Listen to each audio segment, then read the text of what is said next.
саңырауқұлақтар бұл тірі ағзалардың ерекше патшалығы не себептен? Қараңыздар. Себебі саңырауқұлақтарда өсімдіктердің белгілері бар және жануарлардың белгілері бар.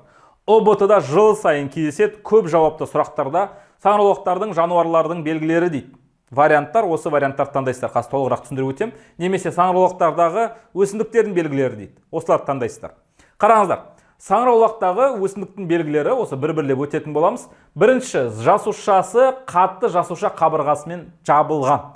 Өсімдіктердің жасушалары сыртынан қатты қабырғамен жабылған целлюлоздан құрайтын. Олар туралы алдағы уақытта өтеміз. Дәл солай саңырауқұлақтардың да жасушаларының сырты қатты затпен жабылған. Түсіндіре алдым, сол себептен бұл өсімдіктің белгісі. Және жануардың белгісі жасуша ішкі қабықшасы хитиннен тұрады. Яғни өсімдіктердің сыртқы қабырғасы целлюлоздан құрылған болса, саңырауқұлақтардың жасушасының қабырғасы хитиннен құрылған. Бұларда қабырға бар, бұл өсімдіктің белгісі, бірақ қабырғаның құрылысы хитин болғандықтан бұл жануардың белгісі. Хитинді біз қайда кездестірген болсақ, қараңыздар, шаян тәрізділерде, тарақандарда, қоңыздардың сыртқы қатты скелеттері болады, экзоскелет деп атайды, қатты қаңқасы болады. Осы қатты беріктік қасиет беретін қаңқасы хитиннен құрылған. Яғни жануарларда хитин болғандықтан бұны жануардың белгісі деп берілген. Енді екінші мәселе, өсімдіктер сияқты саңырауқұлақтар қозғалмайды және нағыз вакуолі бар. Алдағы уақытта жасушаны өткен кезде түсіндірем. Өсімдіктердегіде нағыз вакуолі бар. Бұны жазып алыңыздар.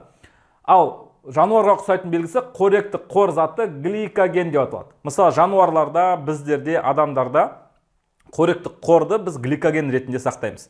Мысалы, нан жесек, нан крахмалдан құрылған ғой. Осы крахмал бізге қанымызға түсіп, денемізге түсіп, гликогенге айналып, біздің бауырымызда сақталады. Дәл солай саңырауқұлақтарда да қоректі қор заты, яғни көмірсулар түссе, бұл гликогенге айналып сақталады. Ал өсімдіктерде гликоген болмайды, крахмал болады. Үшінші белгі, бүкіл тіршілік бойы өседі. Өсімдіктер сияқты хлоропласттары жоқ. Өсімдіктерде хлоропласттары болады, жануарларда хлоропласттары жоқ. Дәл солай саңырауқұлақтарында хлоропласттары болмағандықтан бұны жануардың белгісі дейді. Бірақ өсімдіктер сияқты бүкіл тіршілік бойы өседі. Төртінші белгі, қоректік заттарды жануарлар сияқты жемейді, денесі бетімен сіңіреді. Өсімдіктер суды, минерал заттарды, басқа заттар денесі бетімен сіңіреді. Дәл солай саңырауқұлақтарда денесі бетімен сіңіреді. Бірақ саңырауқұлақтар жануарлар сияқты дайын органик заттармен қоректенеді, яғни гетеротрофты. Алдыңғы сабақта өттік, гетеротрофты фотосинтез жасамай дайын органик заттармен қоректенетін ағзалар. Сол себептен бұл жануардың белгісі. Және соңғысы, споралар арқылы немесе вегетативті жолмен көбейеді. Саңырауқұлақтар споралы өсімдіктер сияқты спора арқылы көбейеді. Және вегетативті жолмен. Вегетативті жол деген не? Мысалы, көрген шығарсыздар, мектепте, басқа жерде мұғалімдеріңіз немесе басқа таныстарыңыз бір жапырақтарды немесе бір сабақтарды жұлып алады да үйге барып суға салып қояды. Сол суға салып қойған жапырақтан жайлап тамырлар өсіп шығады. Сол тамырды топыраққа отырғаннан кейін ол өсіп шыға келеді, өсімдік болып. Бұл вегетативті көбею жол. Бұл жерде тұқым еш нәрсе жоқ, топыраққа егудің қажеті жоқ.